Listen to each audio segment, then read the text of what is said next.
Assalamualaikum warahmatullahi wabarakatuh. Gunung Qaf. Gunung Qaf adalah sebuah gunung yang disebutkan dalam mitologi Arab dan kepercayaan Islam. Dalam bahasa Arab, gunung ini dikenal sebagai Jabal Qaf. Menurut legenda, Gunung Qaf dianggap sebagai gunung tertinggi di dunia dan dikatakan mengelilingi bumi. Cerita tentang Gunung Qaf menggambarkan sebagai batas dunia yang memisahkan dunia yang dikenal manusia dari dunia yang tak dikenal manusia atau misterius. Kepercayaan ini menunjukkan pengaruh mitologis dan simbolis yang kuat dalam budaya Arab dan literatur Islam, mencerminkan pandangan kosmologis dan spiritual zaman dahulu. Sejauh ini, belum ada ulama yang menjelaskan lebih lanjut mengenai gunung tersebut. Masih terbilang misterius. Bahkan Gunung Qaf menjadi salah satu gunung terbesar yang pernah ada di dunia dan bersifat sangat rahasia. Gunung Qaf disebut sebagai gunung misterius yang dikenal sebagai titik terjauh bumi sebab lokasinya yang masih belum terungkap. Di wilayah Gunung Jabal Qaf yang penuh misteri ini, ada 500 bukit yang katanya terbentuk dari air yang membeku. Tapi bukan es atau salju seperti yang biasa kita lihat. Legenda tentang Jabal Qaf menggambarkan sebagai gunung terbesar yang menjadi induk bagi semua gunung di dunia. Bayangkan saja, tapi kebenarannya masih diselimuti misteri, dan hanya sedikit orang yang benar-benar tahu tentang hal ini. Bentuk dan ukuran Jabal Qaf masih menjadi teka-teki besar. Dikatakan bahwa Rasul pernah mengatakan bahwa di balik Gunung Qaf terdapat sebuah tanah putih yang luasnya seperti 7 kali lipat luasnya dunia. Di sana, malaikat berdesak-desakan memegang bendera yang bertuliskan La ilaha illallah Muhammadur Rasulullah setiap Jumat malam. Mereka berkumpul untuk merendahkan diri kepada Allah dan memohon keselamatan bagi umat Muhammad SAW. Misteri di balik penciptaan Gunung Qaf tetap menjadi tanda tanya besar. Konon, gunung ini terbuat dari zamrud hijau yang memancarkan warna biru langit muda. Bukit-bukit mengelilingi gunung ini ke segala penjuru, bertugas menjaga agar bumi tetap stabil dan tidak bergerak berguncang. Sebuah malaikat besar dan kuat dipercayakan untuk menjaga Gunung Qaf, menjadikannya pusat kestabilan bumi. Peran penting Gunung Jabal dalam menjaga kestabilan bumi terkait erat dengan legenda bahwa seorang rasul pernah naik ke puncaknya. Di sana, ia menyaksikan kekuasaan Allah yang luar biasa. Dia menyadari bahwa gunung ini terdiri dari 100 bukit yang terbentuk dari air beku. Bukan es atau salju. Namun, kekuatan alamiah gunung ini mengamankan lapisan-lapisan bumi dari kerusakan dan memastikan agar neraka tidak meluluhkan bumi ini. Tidak hanya sebagai penjaga bumi, Gunung Jabal Qaf juga menjadi saksi akan keagungan Allah Subhanahu wa taala yang menciptakan alam semesta sesuai dengan kehendaknya. Cerita tentang gunung ini juga terhubung dengan kepercayaan tentang langit dan bumi, memperkuat keyakinan akan kebesaran Sang Pencipta. Tidak hanya itu, terdapat juga gunung lain yang disebut Gunung Nun, terletak di daerah paling timur dunia. Gunung Nun ini memiliki karakteristik yang mirip dengan Gunung Jabal Qaf, dan diyakini menjadi pendamping yang menjulang lebih rendah daripada Gunung Qaf.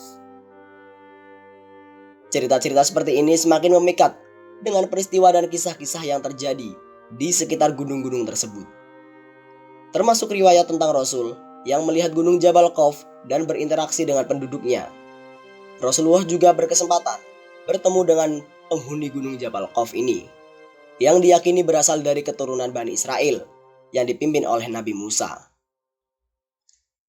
Mereka memiliki cara hidup yang unik, yang konon membuat mereka tidak pernah tertawa selama hidup mereka. Namun, mereka dikenal sebagai kaum yang bijaksana dan taat, menjalani kehidupan yang penuh dengan ketakwaan dan kebijaksanaan. Meskipun demikian, misteri Gunung Jabal ini tetap menjadi salah satu rahasia terbesar di muka bumi ini. Bahkan dengan teknologi modern, belum ada yang mampu mengungkapkan seluruh keajaiban dan misterinya.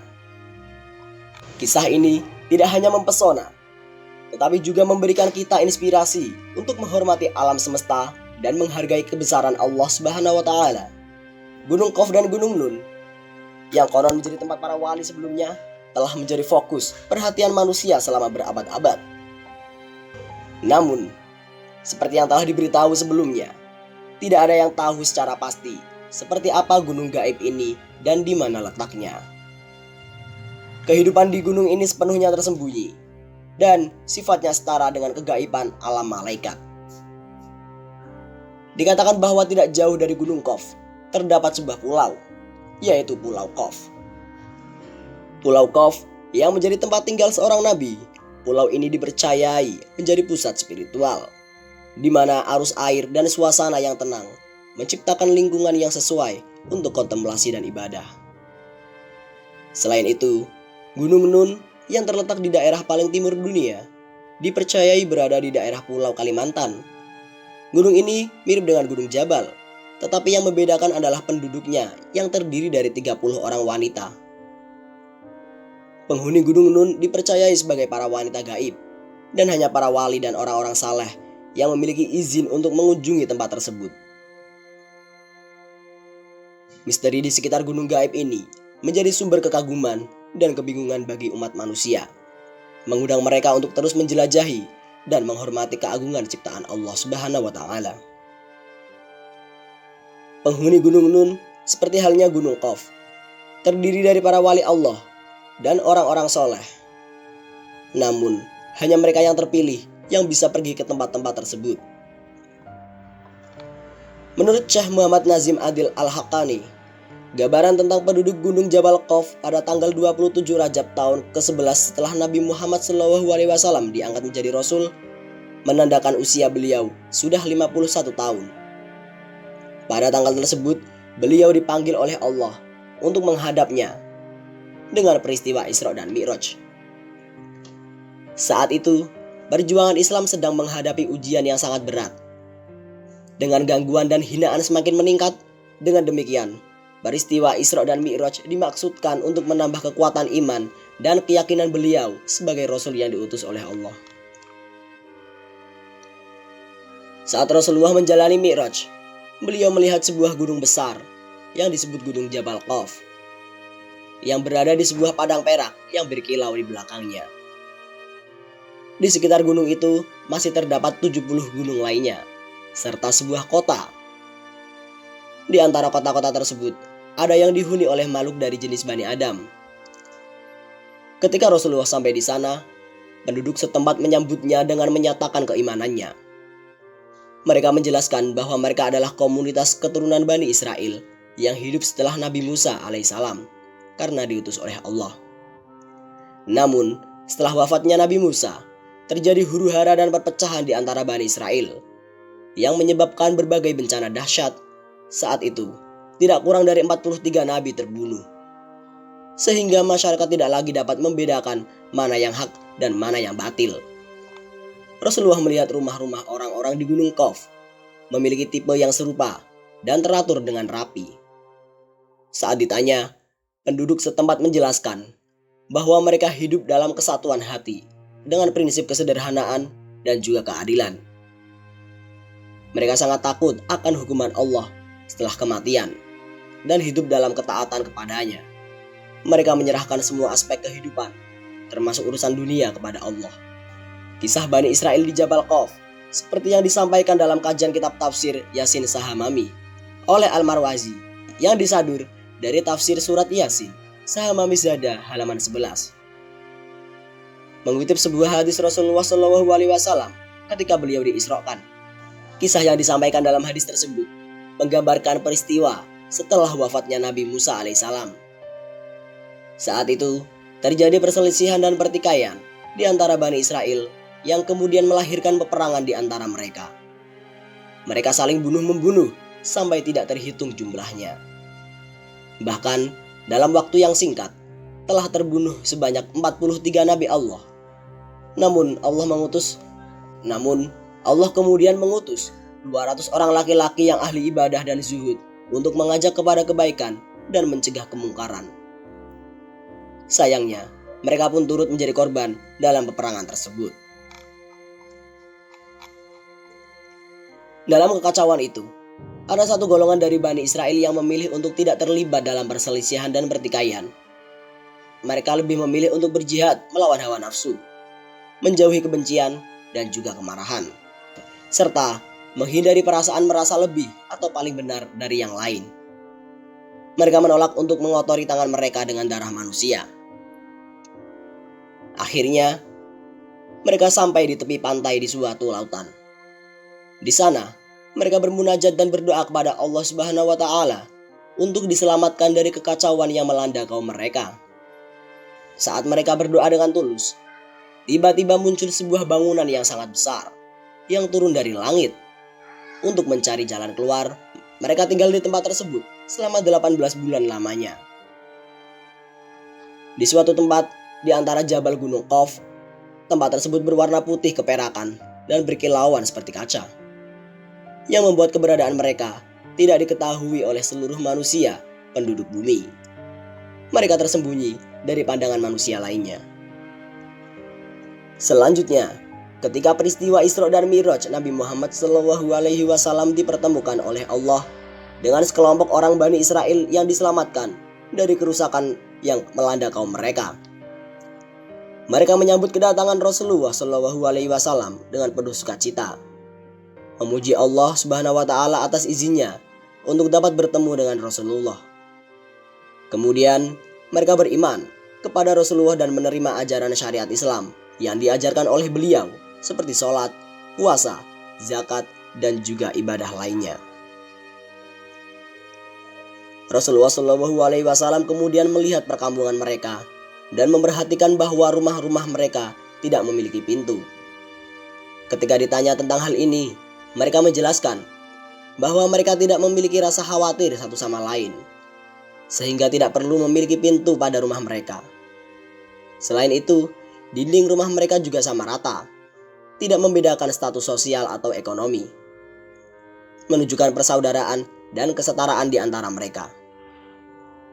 Rasulullah juga bertanya tentang lokasi perkuburan mereka yang berada di depan pintu rumah mereka.